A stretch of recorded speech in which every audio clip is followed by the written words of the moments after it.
I'd like to welcome Michael Gunn from Gunn Landscaping to the show. Hey, Mike, how's it going? Pretty good. How are you doing, Julio? I'm doing really good. Happy New Year to you. You too. You too. 2020. Awesome. Awesome. So let's just get right into it. So maybe tell us a bit about yourself and your business. Sure. Yeah, I'm Mike Gunn, owner of Gunn Landscaping LLC in Noblesville, Indiana. Been doing this for this is my ninth year, Wow. and yeah, so we're full service landscaping. We do anywhere from irrigation, fertilization, lawn care, obviously, mulching, everything, and we try to do it where for each property that we're on, we service everything around the property. Some of those, are on contract. Some of them are not, pay as you go type of deal. Yeah. And then we also do snow removal too. So Oh, nice. yeah, Very cool. So is your lawn care business your main income or is it a side hustle? it is my main income. Yep. Full time Okay. for 9 years. I did it a couple of years before that, but officially 9 years full time main income. Okay. So what first attracted you to the lawn care industry and made you want to start your own business? Sure. Well, when I was in high school, I was working at Meyer, which is like a local grocery store here. And Okay. I was working with a gal there, and her neighbor did snow removal, and it was wintertime, and he needed some help with that. So I got into that, worked with him that winter, and then he invited me back to do the lawn care. They were just mainly mowing big commercial accounts and HOAs. Hmm. And so I started working with him, and I really loved it. I've always loved landscaping my whole life out in the yard digging holes, with the little tractors and all that. So Okay. it's always been a passion. And then I'm a musician and artist as well. Kind of growing up, my grandpa was an artist, and so taking those two fields with landscaping, I mean, it's a hands-on, it's an art, So Hmm. that's kind of how I got into it. And then I worked for a couple other companies and went to school for landscape and horticulture, landscape design at Vincennes University, and kind of decided at that point that at some point I wanted to own my own business and do this. So that's how I got into it. Okay, awesome. Yeah, definitely. Lots of opportunity in landscaping to flex that creativity muscle For that sure. That's my favorite part. yeah is there with musicians and artists as well. Okay, So, cool. do you have any employees, or are you just a one-man operation? I do. In the summertime, last summer, I had five at one time, and then that included a gal in the office here with me, Peg. She's been in this business for 40 some odd years, Oh and well. she's actually retiring now. So this is going to be my first year without her. She's been with me for 7 years. Okay. So it's going to be a little different this year, but I'm really Hmm. looking forward to getting more hands-on with the clients and in the office here, and mainly leading the crews and working on the business instead of in the business, which you hear so much Okay. about. Right. So Yeah. Very cool. So this next question is one of my absolute favorites, and it's because there is no wrong or right or wrong answers to it. Everybody's got a different answer, and it's whatever suits that person. So how would you define success? oh, I've heard this one before. Family is everything. That's what drives us. When I Hmm. first got into business, I did it because I loved what I was doing. And then at some point in time, you kind of realize that maybe we love what we're doing, but we're going to get burnt out real quick if we're not making any money. Hmm. So money is a factor, with anything. That's why we're in business. But I would say that right now, having that balance of family and the income, balancing those two things is probably the biggest motivating factor at this point, and having more time with family, Hmm. which I've been blessed to have past couple of years, be able to step away from the business as it kind of runs itself at times, and Yeah. having that has been a huge blessing. Yeah, it's definitely a big component to a lot of what people would define as success. I know with myself, it's been um, the same sort of that common thread there, being able to take my kids to school in the mornings. Right. They would have days, where they would get off at 2:30 in the afternoon, and it was like, well, I guess I'm done at 2:30 Yeah. afternoon. I'll go pick them up. And when they were Right. younger and couldn't, take care of themselves and stuff. As they got older, I would was able to work a bit longer hours and stuff, but to have that freedom to do and make lawn care what you wanted out of it, I thought was one of the things for me that defined success, and was also one of the contributing factors. I remember when I first started, I joined a franchise company, and during the training week they would send you out with different franchisees, and it was a range. One of the guys I went out with, had a couple trailers, had employees, and was gung-ho and work work work work work. And then the Yeah. very next day they sent me out with this older gentleman who had actually retired from his previous job, but then was bored and wanted to not sit around the house, and was just by himself with his dog, and would take his dog to every job, and his dog would just lay there in the lawn while he's mowing around him and stuff, and would move every time he'd come. And I was like, wow, like lawn care, you can really do whatever you want, whether you want to work Yeah. a few jobs a day, as you're retired, or do a full cruise and things. It's like whatever, the freedom there.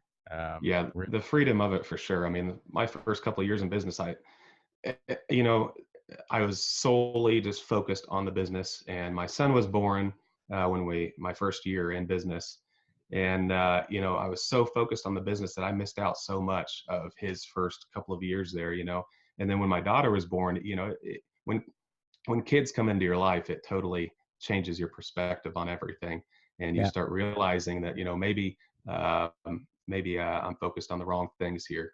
And Hmm. that's when I really started to take more time with family, and really reorganize my business to support the family. Yeah. So Yeah. uh, Yeah, it definitely changes your perspective having kids. for sure. Yeah. And just the time you think I'll get this done and get this done. It's like, nope, you're gonna be Yeah. looking And after or like, picking up this person after school, or taking them to this yeah. dance thing or this sport activity, or something like that. And it's like, but you look back and go, I wouldn't change any minute of it. Yeah, It's and see, my wife goes into work about 5:30. She leaves the house, so I put my kids on the bus every morning. yeah, And yeah, having that time with them, is totally life changing. I mean, yeah, it's funny how when you first start in business, you have totally different goals than when you get a little bit further in. You start realizing what it's really all about. yeah, yeah. No, it's I'm very, very similar. My wife goes to work early in the morning, and she works in Yeah. a different city, so she has to commute. And it's the same thing. Like I said, take my kids to school. My daughter is in university now, first year of university, and Oh she wow. texted me this morning saying, "Hey, can you pick me up at 2:30 from the?" Um, they call it the park and ride. It's like where the bus kind of drops off, and um, sort of like a bus loop or something, or bus Yeah. exchange. And I'm like, yeah, sure, because I'll save her like an hour of trying to wait for another bus to get home As a and matter stuff, of right? fact, I can. Yeah, so it's like, yeah, sure, no problem. That's awesome. But yeah, that freedom is a very common answer when it comes to Well, what success people. Well, Um, it's funny too, because you could, if you don't have, I know a lot of guys that don't have kids or family, and they're still full board. That's their life, is their yeah, business, and so it doesn't matter. It's across the board. That's the awesome part of the freedom is you can decide what works for you. You know. yep, yeah, and you can change it over time and Yep. adapt it. Yeah. So, what type of or what size properties do you maintain, and what type of equipment do you use to maintain those properties? So, most people Um. know that I'm mostly small properties. Right. Most of my stuff is a 21-inch mower, 32-inch stand on, and a 36 to maintain those dense city lots. So, what type of Sure. properties do you maintain? Well, a few years ago, we had a lot more HOAs and commercial accounts. I started veering more towards now with the residential full service, Okay. So I would say they've scaled down a little bit, but my area is extremely, like, to just be honest, a wealthy area. And Okay. so they have a lot of high expectations. And the properties are probably quarter acre on average, Okay. um, all the way up to, 3 or 4 with some of these HOAs and commercial accounts that I still have. Yeah. So I've got a Gravely 60-inch, and I've had Nice. that for 6 years now, five or Yeah. six Yeah. years.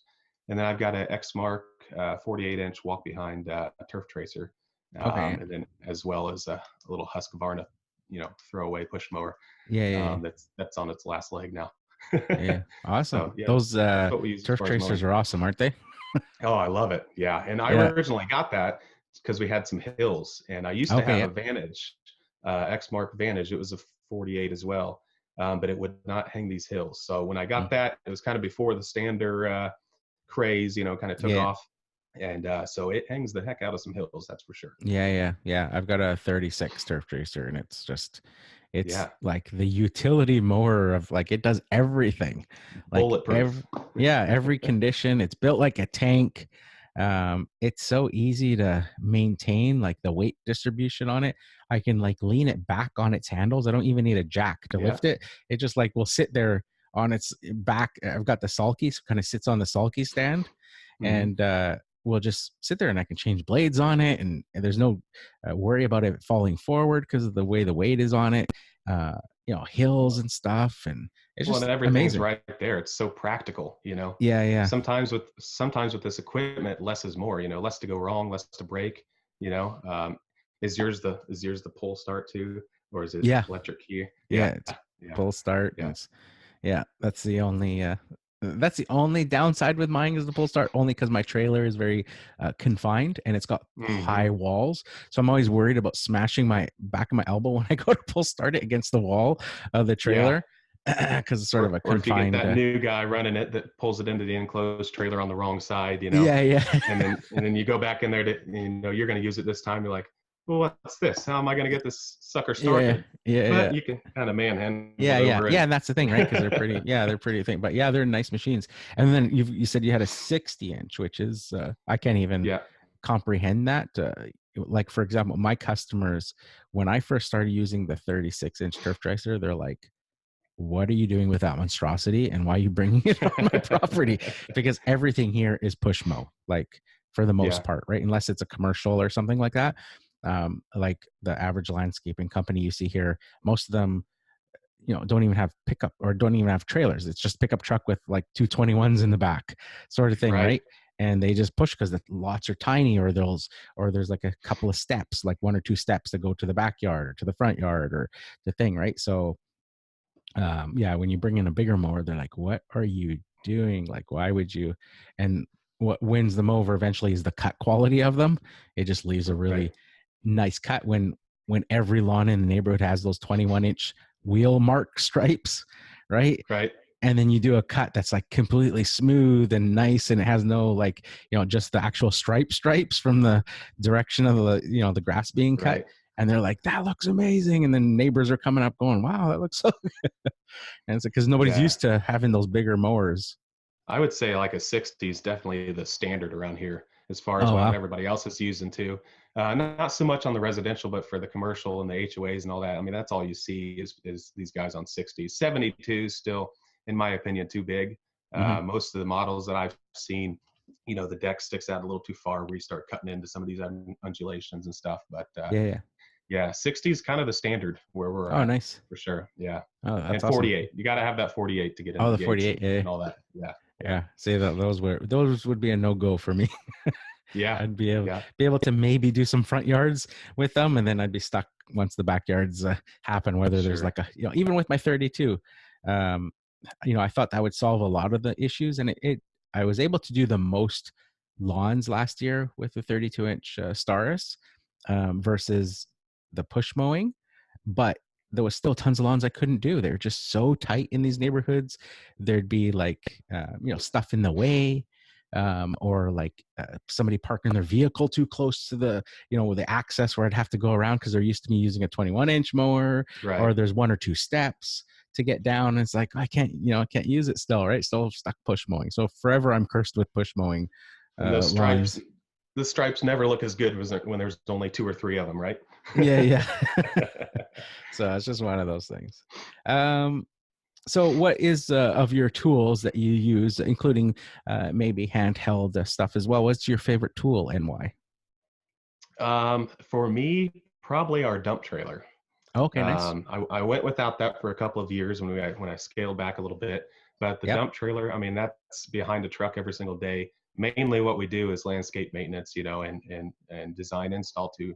But Yep. uh, but as far as the equipment, I cannot live without a dump trailer for sure.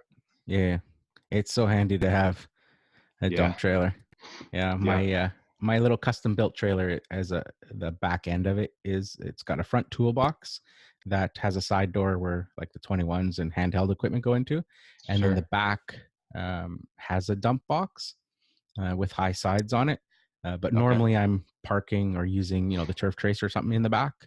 But when I'm doing other jobs that I need that, it just comes in so handy. It's just that one moment when you're at the dump to actually dump the stuff, and it takes you, 30 seconds Right. versus having to. I used to have to, use like a big pitchfork and pull stuff out, Yeah. sitting there Yeah. for hours, and You were it's that guy like I was for a couple of years. You get to the dump and you're in there, cleaning out your trailer, and then here comes the guy with the dump trailer right next to you, showing off, yeah, in yeah, and out in a blink of an eye. And you're like, oh man, what am I yeah, doing?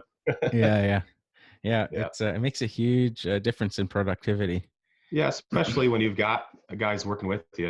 It's all about saving those man hours and labor, Yeah, and they appreciate having the proper equipment too. You know, yeah, yeah. so Yeah, it saves a lot of work. Saves a lot of wear and tear on the guys, I would imagine, yep, just from my own experience there.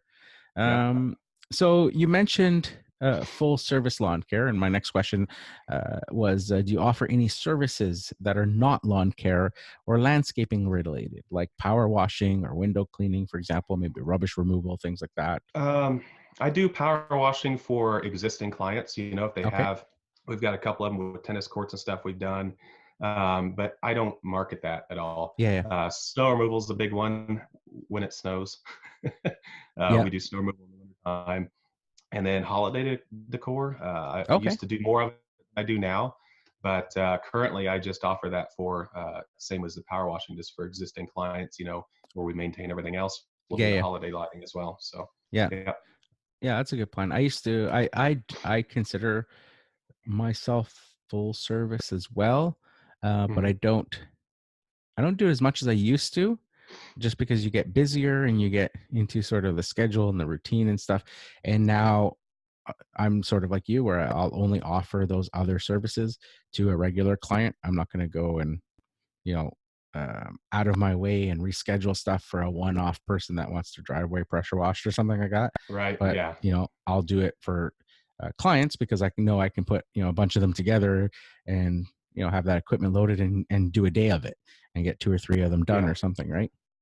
Yeah. And that's what I found too, is not offering too many services. As you get more into business, being able to pick and choose those jobs as well as your clients, uh, always marketing and keeping your name out there in front of people so that you have more opportunity maybe for a little bit sweeter jobs or whatever, more profitable ones, but not branching out too much to where you start to lack that quality because Yeah, you're yeah, just trying to keep up. yeah, yeah. So that's what Yeah, I no, found recently. yeah, yeah, that's good advice. I always tell people that it's when you're starting out, it's great because Hmm. you're not going to have a whole bunch of clients to start out, so you Yeah, can whatever fill keeps in you those. busy. Yeah, you can fill in those gaps with the clients that you have doing that extra work. But over Right. time, as you get more of that core work, those lawns and stuff, you're gonna have less time to do those extra jobs. But Right. and then you can transition to just offering that to those regular clients, those good clients, right? That you want to keep Right. happy. I mean, in Um, the pat. yeah, Go ahead. no, go ahead. I was just going to say in the past, I used to do a lot more lawn care than I do now, where it was we just mowed their lawns. Yeah. And I ended up having to get rid of a lot of that just because we were so busy and I was struggling to keep help in the door, to Mm, where now we only do a couple days of lawn care, full routes. okay. And everything else is just maintaining, a lot of maintenance. And then with the installs, scheduling those in too, I typically try to do those more midsummer to late summer, with our larger patios and things like that.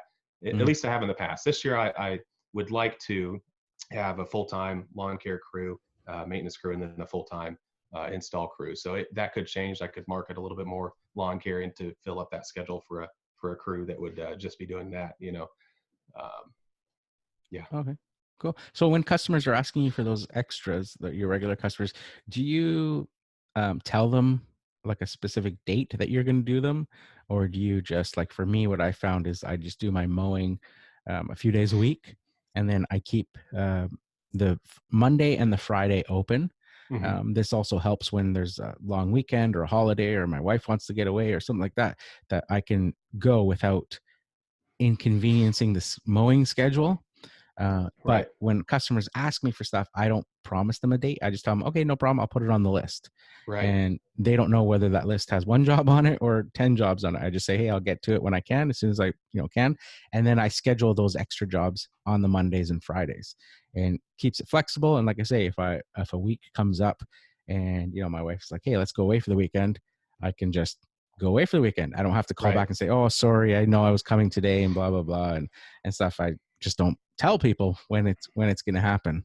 So how do Right. you handle that sort of Well, I never set it for a specific date because I okay. found in the past that was making us look bad, because it would Yeah. rain or something like that. Something would come up, lawn care would get backed up because it was raining or something, so we'd have to be more flexible with the schedule. But I typically give them the week of, Okay. or a time frame like that, maybe the last, the latter end of the month or something of that Yeah, yeah. nature. It's what I've done in the past. This year, we're Okay. going to be changing some things, but that's what's worked for us in the past. And then some clients, that go with us and come back, that we service every single year. We have those pretty much down to a pretty firm schedule. Okay. Yeah. Where we're going to mulch their yard a certain week out of the year. Yes, Typically, yes. we can do that unless Yeah, it's yeah. just a lot of rain or something comes up. Yeah, yeah. Yeah. So, yeah, so very similar there. I keep it So, open. yeah, yeah. So what type of work do you prefer, commercial or residential, and why? Well, I used to prefer commercial because that was the thing. That was if you had some commercial gigs, you were something else. But anymore, I'm finding that residential is kind of where it's at. A lot of homeowners are really willing to pay for that quality service, whereas far as commercial, uh, it's gotten so dog eat dog around my area that everybody's going after that work and they're underbidding the rest of us, Mm, and it's taken the profits, a lot of the profits out. Some of these guys, I bid on some work last year, and they came in at like half the price I was at, and I don't even know how they're making money. With your overhead and everything else. Um, so lately, I've been going more full service residential work as well as mm, the design install with residential. It's just I find it a lot more. It's a lot. It's a lot of fun working with a client if you're doing some sort of install and having the pleasure of knowing that they're spending their money on that because that's what they want. And in the end, when they see the end results, it's just as much gratification for you as it is them. And just having more of that personal working relationship, yeah. it's much more enjoyable. Yeah, yeah. Yeah, I Hmm. have I found that right from the beginning. I didn't last too long doing commercial stuff. I did a few and it was just always the same Yeah, story. It didn't matter for me, at least in my experience, it didn't matter how good of a job I did. I could spend hours and hours to the point where I wasn't even getting paid that much, but I wanted to yeah, have it look so nice, and right, they would compliment me and that all the time. Yet come the end of the year, it was like went to the cheapest person again, and it was yeah, like why you guys were like complaining about all these issues with your past guy. I came in, turned right, it all around. You're telling me how good it is, and yet for $200 a month, you're gonna go back to somebody else or that you weren't yeah. happy The with. the Like what? commercial work I still do have. It's because it's uh, that working relationship that we do have, Yeah, and they're going to go with me because they like our company. They like us, they yeah, like me, they like the guys that work with me, and they know us, and they know that we're going to provide that quality job. And I know that there's been other people that have come in, and bid cheaper or whatever, but they've gone with us just because they know that they're going to get what they're paying yeah, for. yeah, So yeah, commercial yeah. work It's I good. still have is is definitely because of that. Yeah, yeah, yeah. It's good if you can find those that um, really appreciate that. Yeah, Um, but it's difficult yeah, when a lot of it is about profit and all yep, that, right? And yeah, it's tough.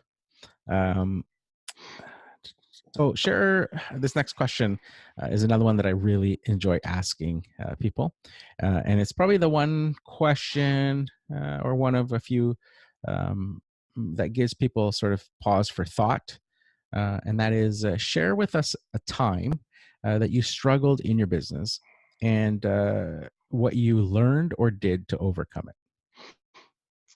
Um,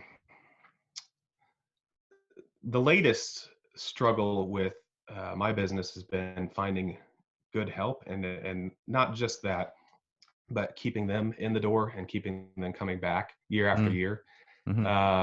In our area, obviously we've got winter months where I try to keep them busy, as far as snow removal, and we do the holiday decor, and our fall cleanups go till Christmas. Mm, Um, but just keeping those guys motivated and creating that culture to keep people, to make them want to work with my okay. company. Yeah. Yeah. That's been I'm still struggling with it, Yeah. but trying to, take care of the things that take care of you. That's one of the things that I kind of live by and run my business by, is that these guys are making the business money, Yeah. and every hour they work, is to make the business money.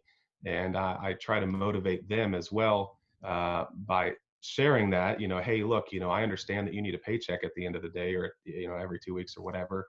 But if the business isn't making money, that's not going to happen, so Yeah. keeping guys motivated, and you have to look at it from their shoes too, is what I've struggled with. You have to look at it from their shoes, and why should they come into work every day? And with the younger generation, I've found that it's not necessarily because of the money, but more of them feeling a sense of pride about what they're doing. Mm, Just like us finding a sense of pride in our business, and the work and the craftsmanship that we provide. Um, they need to have that feeling as well. And so for several years, I thought, hey, I'm a fun guy to work with. I tried to be yeah. that fun. I didn't want to be a slave driver, Yeah. but I was kind of missing the point as far as what's motivating them to keep coming back, Mm, year after year. I've had, like I've mentioned before, Peg, she's been with me for a long time, and she's not into it for the money. She just loves the clients. She loves what she does. mm. I've had another guy work with me. He's been in with me for 7 or 8 years too. And then I've had a lot of people that have just come and gone, Okay. because it's just not for them or whatever. But Yeah. Yeah. that's a long-winded version of my Yeah. biggest struggle, for Yeah, yeah. sure. No, that's one I hear from probably, yeah, a lot of the people that I interview that Yeah, have employees. That's a very difficult thing, and because I keep hearing that over and over again is one of the reasons why I haven't taken yeah, that leap, right? Because I'm like, I right, love the freedom that I have, and finding, right, you know, going into an employee, like for me, I can, leave after the kids are gone to school. And then hmm, I can work through the whole day and skip lunch and skip coffee breaks and all that stuff and just get the work done. And right, then be done in time to pick up kids like before when I needed to pick them up or whatever.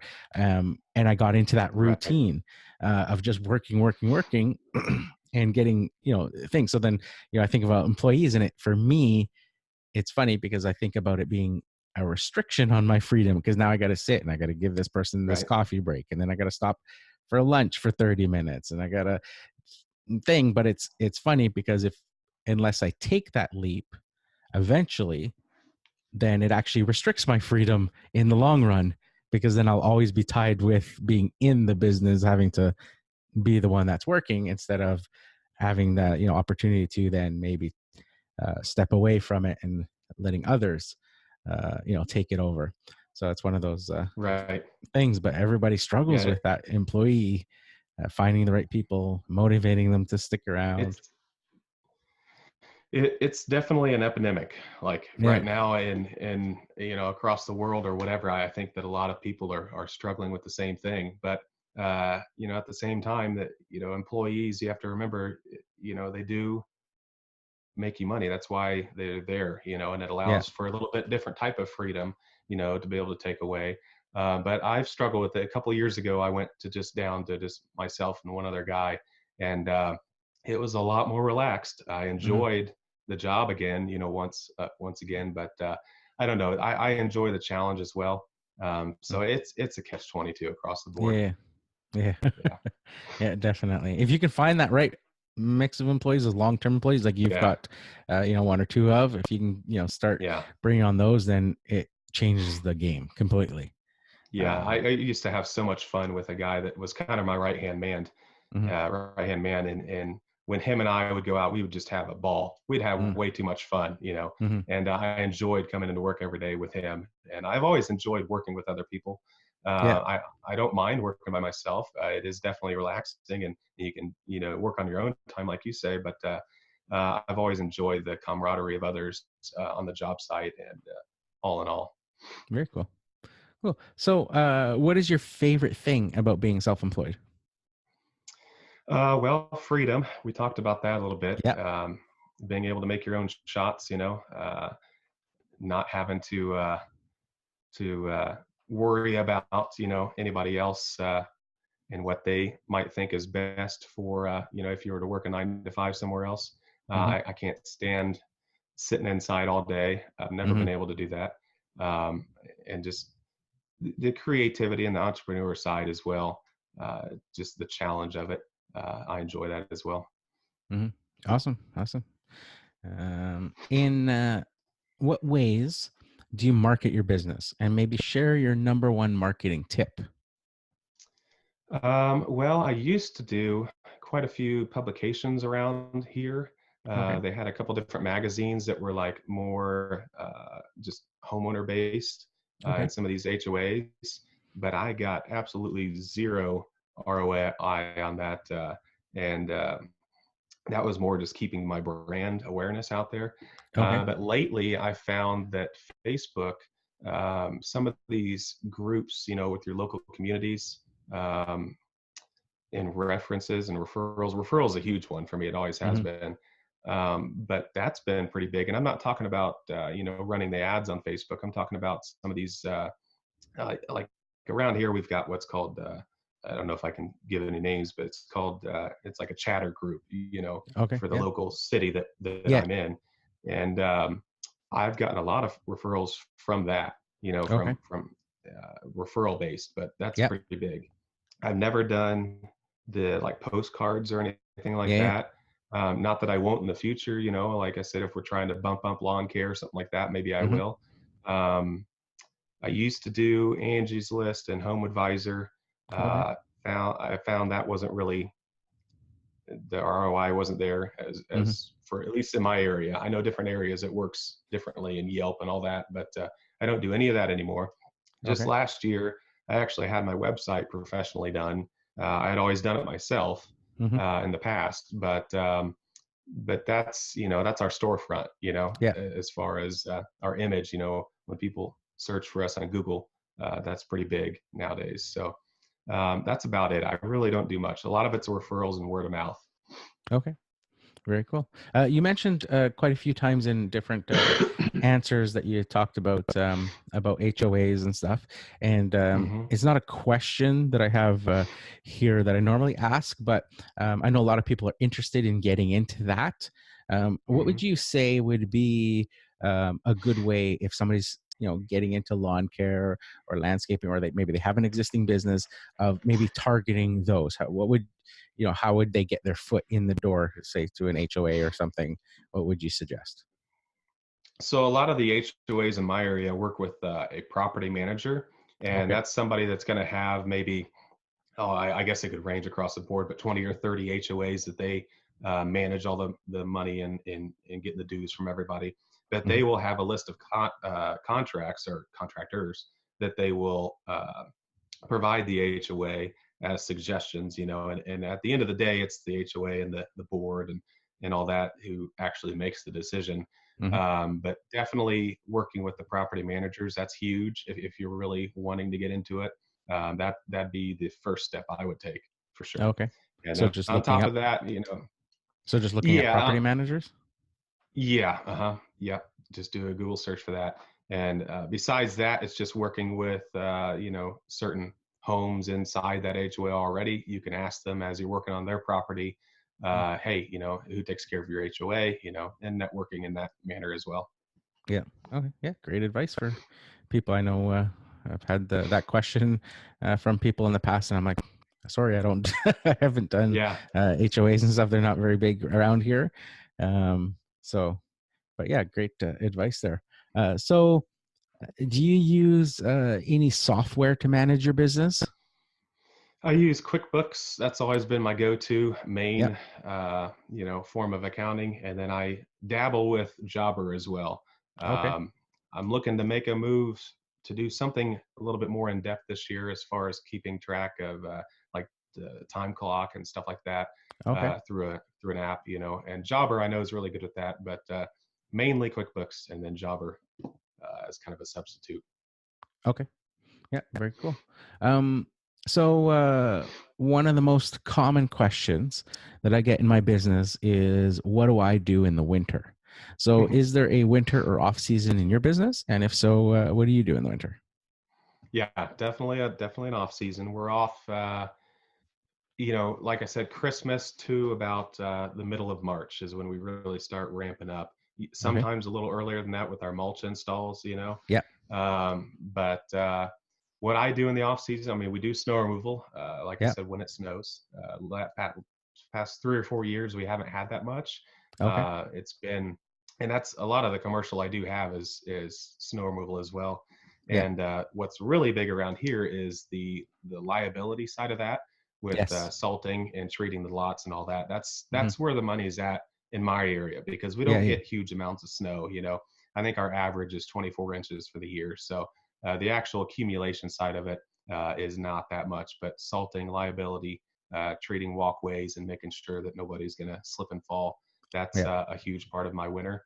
Um, Keeping up with all that, and then Yeah. it's a great time to work on your business and Hmm. get things ramped up for the next year. Look at your last year, look at everything, your profit margins and all that, and seeing what you can do better for the next year. I think that's a huge bonus in this Yeah. industry. A lot of people ask, I've had clients ask me as well. They're like, "What do you do in the wintertime? How do you make it Yeah. through?"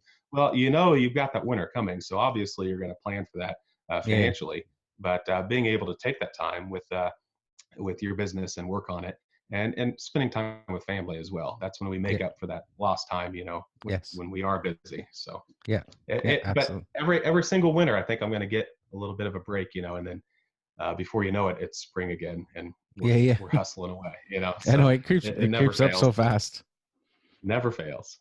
Yeah. It's funny. As when I was younger, doing it, I would, end of the season would come and the winter would kind of hit, and I would be like very antsy to get back to lawn care and all that. But Right. the last few years, as I've gotten older, I'm like, no, not yet. It's too soon. Yeah.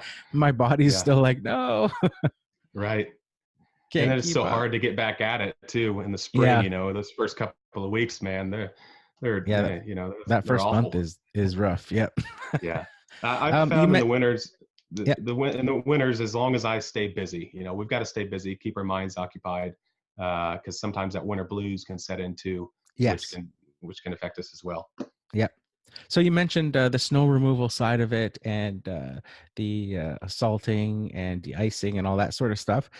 What would be, again, a question that I don't have written down, but just popped in my head, is what would be, say, some advice to people wanting to get into that, as far as your own liability um, to that? What would you maybe recommend somebody in terms of, say, the insurance that you require? Like, what would you, like liability amount, for example, would you suggest somebody look into? Because people tend to want to get away with the cheapest insurance prices. Hmm. And when it comes to that, it's not anything you want to mess around with, because Right. having the liability on lawn care is a whole different ball game with snow and ice, where the chances of something or somebody getting hurt is way higher uh, with Right. uh, with that. So, what would you maybe uh, recommend to somebody? Well, first and foremost, definitely make sure you are insured. Yeah. Definitely make sure of that. When I first got into snow removal, I actually just subbed under some other bigger companies in my area, and really learned a lot, because they had me fill out a lot of paperwork, basically covering their butts. But I learned a lot from seeing what they did and how they handled it, and then I just took those and implemented them in my own business. I still Okay. do about 20% subbed, under another big name company in my area. Okay. Yeah. And that just kind of fills out my schedule because all I do with snow removal is just commercial. I don't do any Okay. residential Yeah. Yeah. driveways or anything, which I know that there's some good money in that as well. I just kind of got into the commercial game back, several years ago, and Yeah. I'm kind of locked in at this point. Yeah. And with Yeah. the salting and all that, it keeps you busier around my Yes. area. So definitely make sure you're insured. Have some contracts in place that you have with your customers, and that's for them as well. Yeah. That's Yeah. so they know they have some guidelines there, and they're not expecting anything out of you that maybe you weren't, gonna offer. Hmm. But just so you have that communication between you, and they need a copy of your COI as well, Yep. and just making sure that you have everything in writing, Yeah. Yeah. because just because you said something or just because they said something doesn't mean that it's necessarily going to hold up, Yeah. if something does happen. So, Yeah. because a lot of So it is is liability. yeah. So is there sort of a minimum amount you would say to get insurance for? I wouldn't do any less than a million, but I guess that just depends Yeah. on your area. I would probably Yeah. Yeah. talk with your insurance provider for Yeah. sure. Yeah. Yeah. Yeah. And the thing with commercial, like I know somebody that I know that does the salting and stuff, Hmm. and it doesn't matter how good you do it, um, there's still the chance. Yep. He was doing a small strip mall type thing, and found out after that he was being sued by that strip mall company because a patron of that one of those businesses said they slipped and fell and hurt themselves, Right. and was suing Exactly. that strip mall. Now, so the strip mall was then in turn suing him because he's the one that was Right. contracted to do it, and he was almost insulted because he's like, I'm there like all the time. I've got all these detailed records. He was like insulted by it, but it doesn't matter. If a person Right. says that they slipped and fell, there's nothing you can do about it, Right. right? Whether And keep they're, maybe they're not honest or whatever, because it was right. done, but it doesn't matter.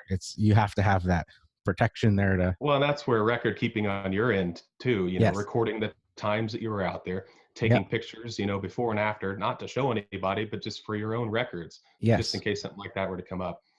I know the companies that I worked for in the past, they required that. Yep. Not only did they want to make sure that I was out there, but for the liability as well.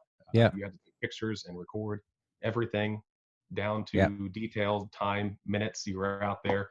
Uh, yeah, amount of Yeah. product you used, everything. Yeah. Yeah. Yeah, apparently the insurance company this year, or the insurance companies in general this year where I live, for the guys that are doing it, like the prices skyrocketed this year, like 3 times what they were Oh normally yeah. paying. And what they want in terms of records is like crazy now from, Yeah. like you were saying, they want photos before and after. They want to know Mhm. how much product you put down, what product you put down. They want the temperature that it was when you arrived there, those photos, all that stuff. Like there's so much out there, right? For each time and every property that you go to and stuff. So Well, yeah, and it's not just that, but the property the property itself. If you damage something out there, you break a curb, or maybe you use the wrong type of ice melt on some brand new concrete, and it eats it up.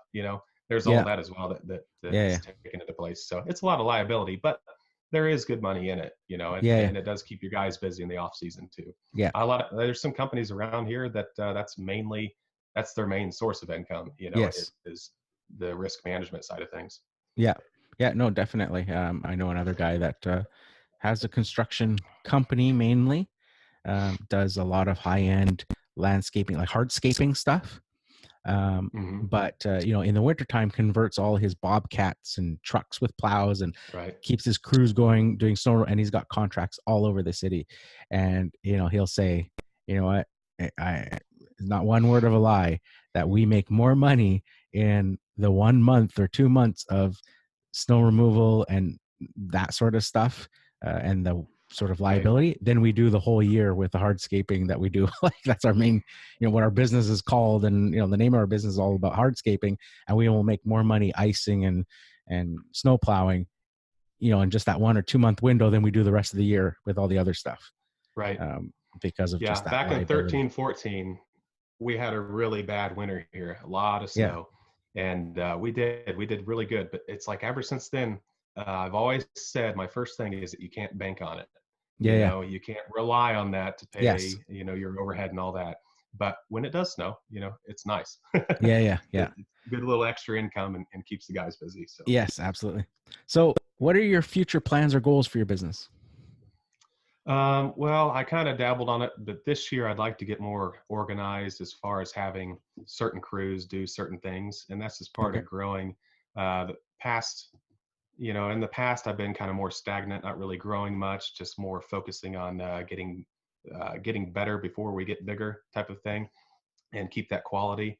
But this year, it's definitely getting more organized as far as using something like Jobber or anything else, and really just really focusing on that side of the business so that we are just as profitable as we can be and as efficient as we can be, keeping that communication with the customers about our scheduling and everything.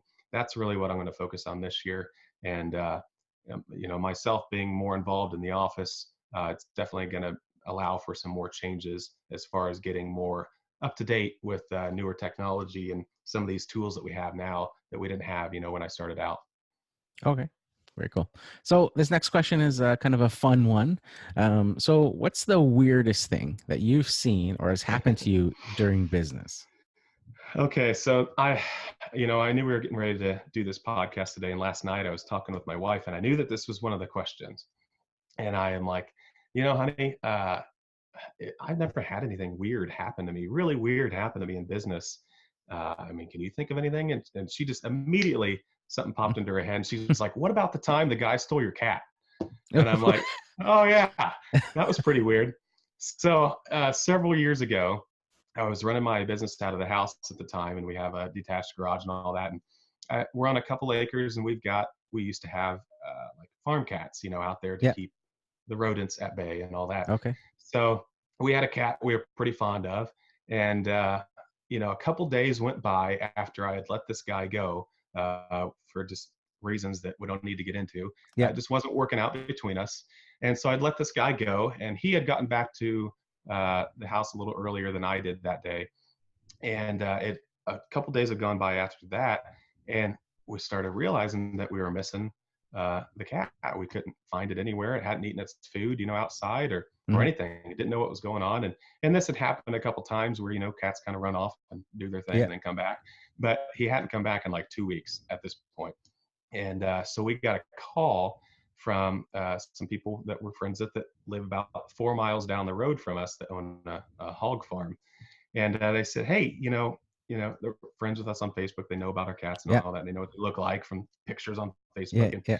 and they said, "I think we have your cat," because we had posted that lost cat or whatever.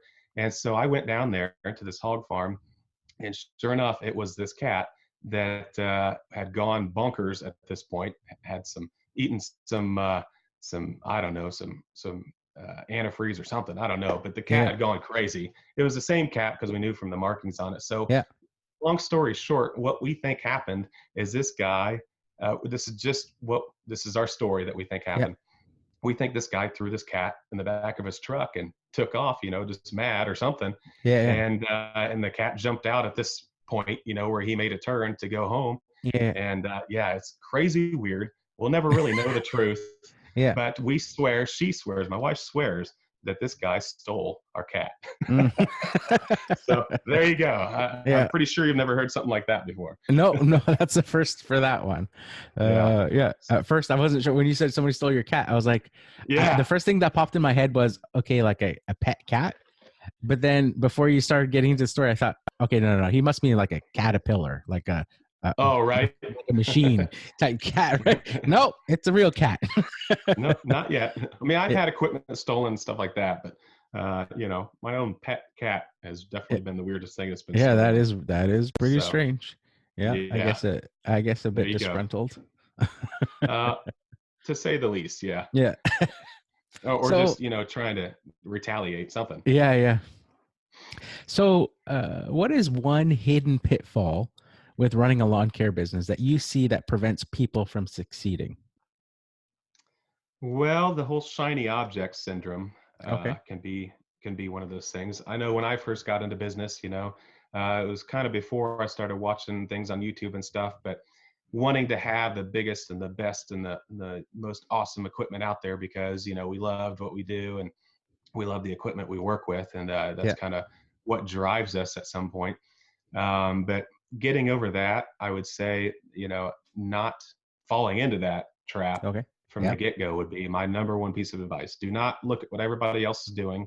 Hmm. Take some advice from people that you trust. Have some mentors, have some people that have been in your shoes and have been where you're at, but never ever just look at what everybody else is doing and say, oh, well, if that's what they're doing, then that should work for my business, right? Yeah. Every single business is going to be different. Yes. As much as the similarities in this game as there are, and in this industry, every single business is different. Everybody's got different overhead. Everybody's got different amount of hours they can work, Yeah. and having the equipment that works for you would be what I would focus on. Not necessarily having the biggest, the brightest, the newest equipment right off the get go. Focus on actually doing the work and realizing that, hey, you have a passion for this, that you can do this for several years, and then you can slowly move up with it. Yeah. Having the right equipment is key. You want that Yes. dependable equipment, but you don't want to get it, you don't want to get carried away with it to the point where you're not making any money. You get burnout, and then you're stuck with brand new shiny equipment. Yeah. Yeah. No, that's great advice. That you see it all the time with people, and Yeah.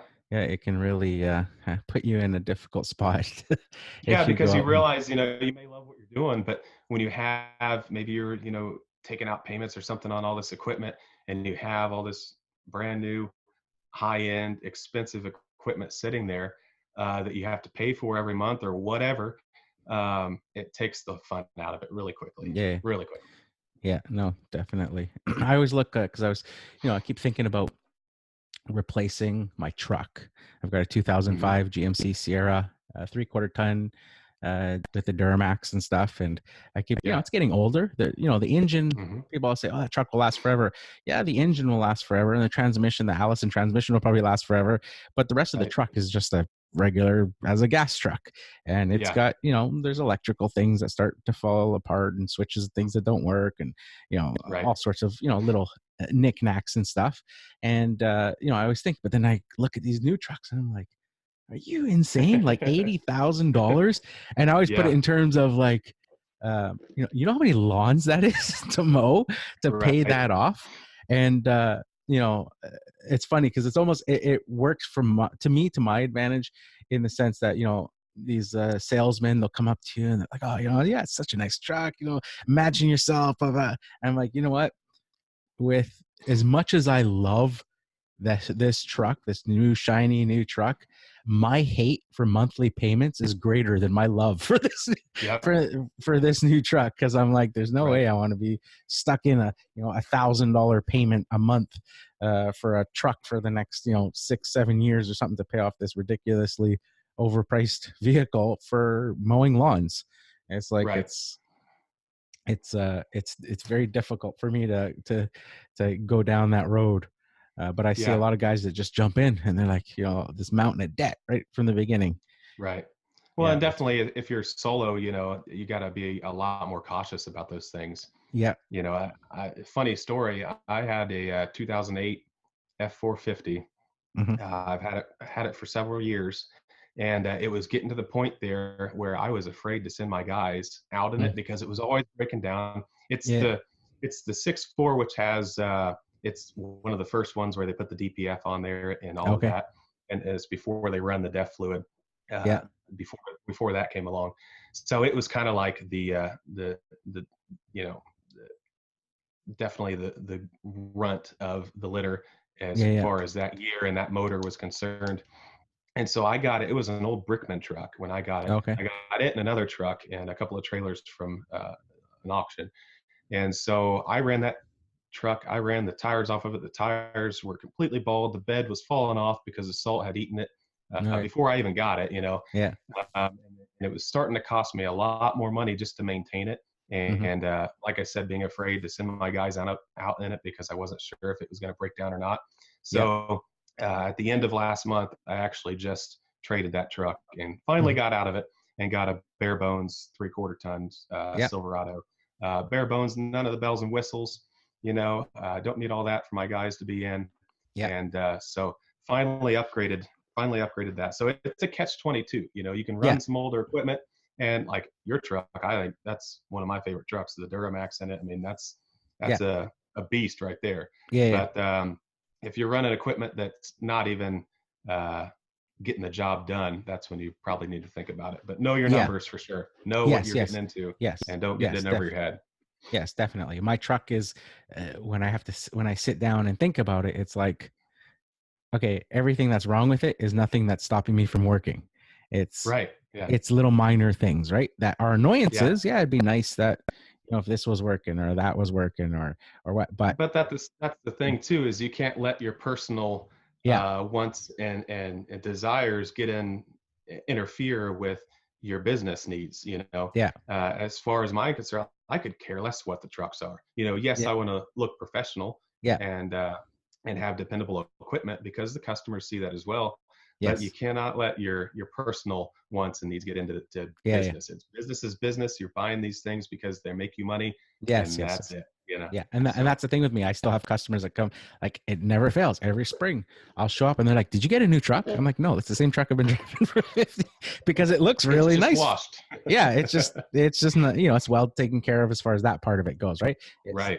It looks good. It still looks, fairly modern and stuff, right? It's shiny and stuff, right? Another benefit of being solo is nobody's ever going to take care of your equipment like you do, you Yes. know, and Yeah. because you have a sense of pride in it. And so, yeah, for Yes. sure.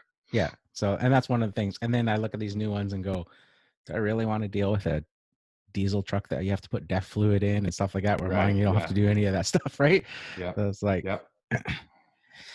um, so the next question I have here is, if you were to start a lawn care business all over again, what is one thing that you would do differently? Oh, what wouldn't I do differently? Mm, Um, I would say definitely um, not looking at what everybody else is doing. You know, yeah. when I first started, I was so we have a lot of competitors around my area, but there's Okay. plenty of work to go around. Yeah. So I would look at what these other companies are doing, probably way too much, for my own good, and think, oh well, they're doing that. It looks like they're doing something right. You know, they've got it going on. That's probably what I should do too, instead of focusing on the numbers from the get go. You know, first couple of years in business, I didn't even realize I was losing money. You know, Mhm. I looked good out there doing it, but Yeah. I was in it for the wrong reasons. So definitely from the get go, I would for sure know my numbers from the get go and start off with that, from the very Okay. get go. Yeah, very cool. So in your lawn care business, what would you say is the biggest frustration that you've seen about running a lawn care business? Um, well, I mean the help thing, that was one, but we kind of already talked about that. Yeah. Um, Biggest frustration, honestly, with me is kind of the persona that people have, as far as the people that don't know anything about the industry, that may hire your services or whatever. I would say that persona, oh, it's just the lawn care guy. Yeah. He doesn't know anything. It doesn't take anything to push a mower. When when you really realize that this business is extremely challenging Yeah. because of the seasonal aspect of it. Yeah. There's a lot of budgeting there. We have to know our numbers and know what we need to make it through winter. Yeah. And if people realized how difficult it actually is in this industry to get by more than a couple of years, Yeah. I would say that's probably like, it kind of just eats at me sometimes, where Yeah. that you look down on because you own a lawn care company or something. That used to get me. Used to get me. It doesn't bother me anymore, but Okay. used to be something. Yeah. So what would you say is one resource that you use the most in building your lawn care business? Um, Definitely talking to people that have been where I'm at, mentors. Okay. There's some Facebook groups I'm a part of. Some are Okay. private and some are, more popular. But just talking with other people about your struggles, being more open with what's Hmm. going on, I would say that's been a huge thing for me. And YouTube for sure. Yes. Whenever you need to learn anything, you go to the school of Yeah. YouTube, University of YouTube, and you Yeah. can figure it out. If Yeah. I were to do it all over again, I would definitely probably, and this is my own personal preference, I would not go and spend money on a degree. I Okay. believe that, as an entrepreneur, if you're not willing to put in the work to um, learn as easily as it is to learn and soak up information now through Audible and through, YouTube and uh, all these books and everything. I mean, it's so much easier now to learn Yes. everything you need to know. And if you have a passion for it, I think that, you're going to find that easy too. I'm not trying to deter anybody from going to school or anything, but that's my personal opinion for Yeah. myself. Yeah. I was trying to explain to my daughter, like I mentioned, just started university. I was trying Hmm. to explain to her the concept of going to the library and having to use a card catalog to look up Yeah. Yeah. a book. I'm like, you guys have it so easy. You just pull out your phone, type Right. in something, and it's right there at your fingertips. Versus, I'd have to go to the library. I had to look through all these card catalogs to find out where the book is in the first place. Right. Then you'd have to go find the book to even see if it's even, worth what you're looking for, if it has anything to do with what you need or anything. Oh, and not to mention that semester of research for your research paper that you had to do, Yeah. and you actually had to crack open a book, and you couldn't just get on Google and Google it. So Yeah. Yeah. it's Yeah. funny. It's amazing how it's changed. It's absolutely crazy. Information's right at our fingertips. Yeah.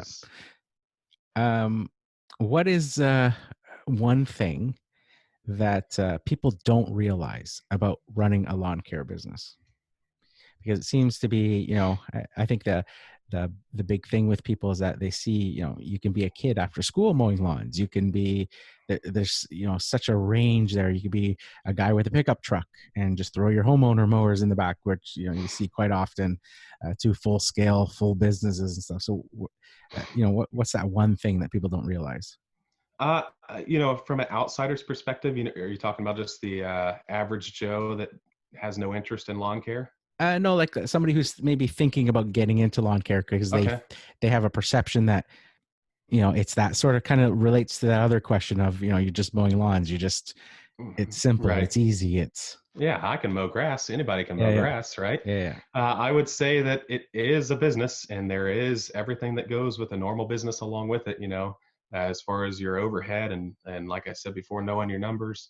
That I think a lot of people don't realize that it actually is a difficult business to get into because of hmm the seasonality aspect of it.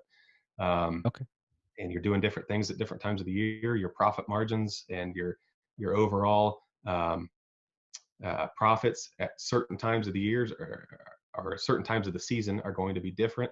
And the fluctuation there is something that we need to account for. And I think a lot of people get into it not really knowing much about business, but knowing a lot about mowing grass. And yeah, sometimes we need to educate ourselves more on the actual business side of it and realize that you are running or you do own a business here. It's yes, not just you're not just cutting grass, for yeah, pursue down the road anymore. If you want to yeah, take it seriously and be in business for a longer than a couple of years or 5 years, you got to look at the grand scheme of things and yes, realize that side of it.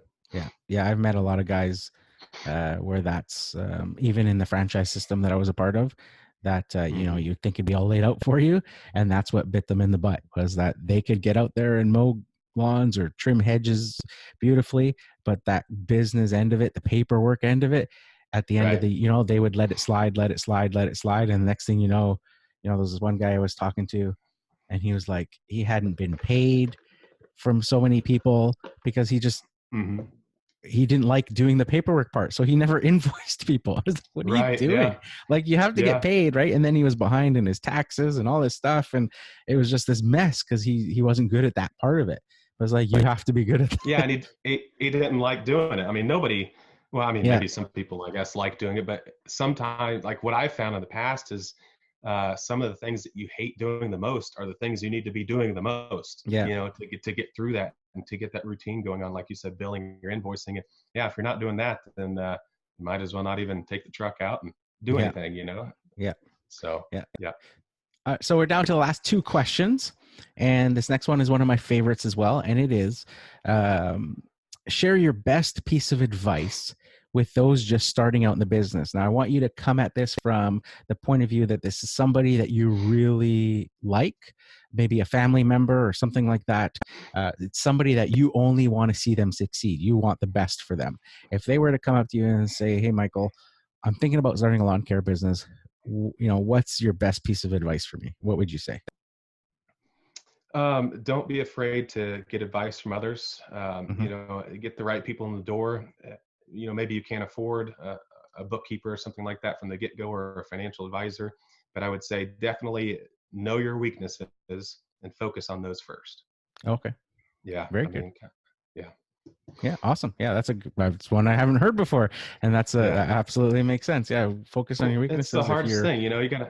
You have to set the ego aside sometimes in Yeah. order to be truly successful. And you have to realize that maybe you're not good at everything, and the things that you don't like doing are the things you need to be focusing on the most, Yeah. especially from the start.